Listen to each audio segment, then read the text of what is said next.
பிரியமானவர்களே, ஒரு புதிய மாதத்தின் முதல் நாளுக்குள்ளே வந்திருக்கிறோம். இந்த மாதத்தினுடைய சிறப்பு என்னவென்றால், இயேசு கிறிஸ்து சிலுவிலே மரித்து உயிர்த்தெழுந்ததலை அதிகமாக நம்ம நினைவு கூறுகிற ஒரு மாதம். திருச்சபை முழுவதிலும் இயேசுடைய சிலுவை பாடுகளை குறித்தும் அதன் பிறகு அவருடைய உயிர்த்தெழுதலை குறித்தும் தியானிக்கப்படுகிறது. இந்த நாளில் உங்களுக்கு தேவன் என்ன வாக்கு கொடுக்கிறார், இந்த மாதத்தில் என்ன நடக்கப் போகிறதுன்னு அறிய ஆவலோடு இருக்கிறீங்கல்ல? வெளிப்படுத்தின விசேஷம் 12ஆம் அதிகாரம் 11ஆம் வசனத்தில், ஆட்டுக்குட்டியானவருடைய இரத்தத்தினால் சாத்தானை ஜெயித்தார்கள் என்று எழுதப்பட்டிருக்கிறது. அதாவது நீங்கள் ஜெயிக்கிற ஒரு நாட்கள் இவை. நீங்கள் ஜெயிக்க போறீங்க. உங்களுக்கு விரோதமாய் போராடுகிற பிசாசு உங்களுக்கு விரோதமாய், குடும்பத்துக்கு விரோதமாய், உங்களுடைய ஊழியத்துக்கு விரோதமாய், உங்களுடைய பிஸ்னஸுக்கு விரோதமாய், உங்களுடைய வாழ்க்கையில் ஒவ்வொரு காரியத்துக்கு விரோதமாக அவன் எழும்பி உங்களை டிஸ்டர்ப் பண்ண, பயப்படுத்த, சோர்ந்து போக பண்ண, முடைக்கு போட கிரியை செய்கிறான். ஒரே போராட்டமாக இருக்குதுன்னு நினைக்கிறீங்களா? போராட்டம் வருவது நல்லது. நீங்கள் ஜெயிப்பீங்க. எப்படி ஜெயிக்கிறாரு? இயேசு கிறிஸ்து சிலுவிலே சிந்தின இரத்தத்தின் மூலம் சாத்தானை ஜெயித்தார். அதே வாக்கு தத்தத்தை நமக்கு தந்திருக்கிறார். அந்த சிலுவிலே மரித்து உயிர்த்தெழுந்த ஆட்டுக்குட்டியானவராகிய இயேசு கிறிஸ்துவின் இரத்தத்தினால் ஜெயிக்க முடியும் என்று வாக்கு தத்தம். உங்களுடைய வாழ்க்கையில் பிசாசு கொண்டு ஒரு போராட்டம், பாவ போராட்டம். எப்படியாவது உங்களை பாவத்தில் தள்ளிடணும், உங்களை விழ தள்ளிடணும், பரிசுத்தத்தை கெடுக்கணும்னு ஒரு பக்கம் போராடுகிறான். இன்னொரு பக்கம் சரீரத்தில் வியாதியை கொண்டு வந்து, பலவீனத்தை கொண்டு வந்து உங்களை முடக்கி விடும்படி போராடுகிறான்.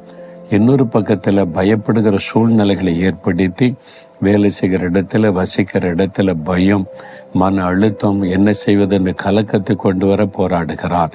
இப்படி எந்த விதமான போராட்டத்தை சத்துரு கொண்டு வந்தாலும் நீங்கள் ஜெயிக்க முடியும். அவருடைய இரத்தத்தின் வல்லமையினாலே ஜெயிக்க முடியும். அதனால இயேசுவின் இரத்தத்தினாலே ஜெயிப்பீங்க. உங்கள் வாழ்க்கைக்கு விரோதமாக எழும்பி போராடுகிற பாவங்கள், சாபங்கள், வியாதிகள், பிசாசு கொண்டு வருகிற ஆயுதங்கள் எதுவானாலும் இயேசுவின் இரத்தத்தினாலே முறியடித்து ஜெயிப்பீங்க. சொன்னு போகாதபடிக்கு சிலுவையின் இரத்தத்தை நினைத்து கொள்ளுங்க.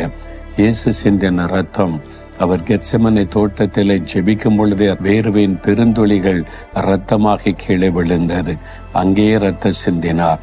தேசாதிபரின் அரண்மனையில் அவரை அடித்து காயப்படுத்தி சரீரமெல்லாம் கிழிக்கப்பட்ட இரத்தம் சிந்தினார். தலையிலே முள்முடி சூட்டப்பட்ட முகமெல்லாம் இரத்தத்தை சிந்தினார்.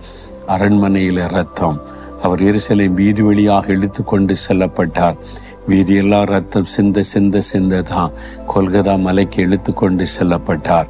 அங்கே அவருடைய கைகளிலும் கால்களில் ஆணி அடிக்கப்பட்டு ரத்தம் வடிய அந்த சிலுவையில வானத்துக்கு பூமிக்கு நடுவாக தொங்கினார். கடைசி சுட்ட ரத்தம் வரைக்கும் சிந்தினார்.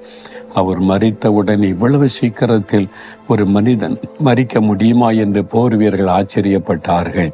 என்னால் சிலுவையிலே ஒரு மனிதன் அறையப்பட்டால், ஆரோக்கியமான ஒரு மனிதன் 11 மணி நேரம் சிலுவையில் தொங்கி அதன் பிறகுதான் மரணம் அடைவானாம்.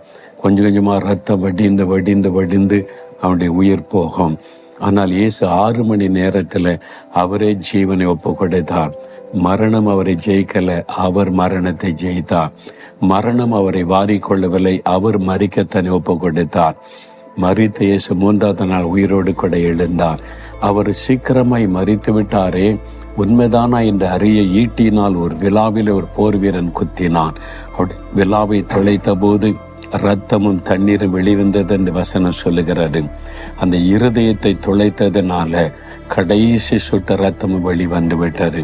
இனிமே தண்ணீர் தான் இருக்கிறது என்று உங்களுக்காக, எனக்காக சிலுவையில கடைசி சுட்ட இரத்தம் வரைக்கும் சிந்தி கொடுத்தது.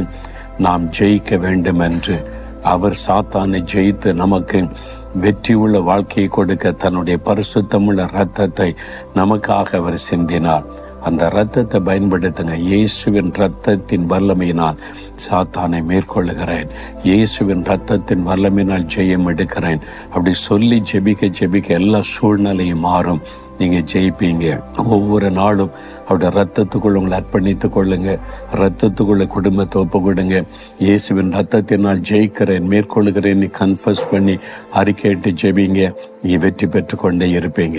சாத்தானை ஜெயிப்பீங்க. அவன் ஒன்றும் உங்களை மேற்கொள்ள முடியாது.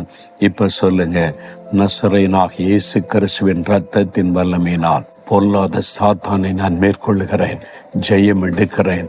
சத்துரு கொண்டு வரக்கூடிய எல்லா போராட்டத்தின் மீது வெற்றியை நான் எடுத்துக்கொள்ளுகிறேன்.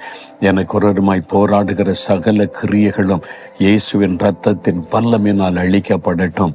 இன்றைக்கு எனக்கு ஜெயம் கொடுக்கிற தேவனுக்கு ஸ்தோத்திரம்.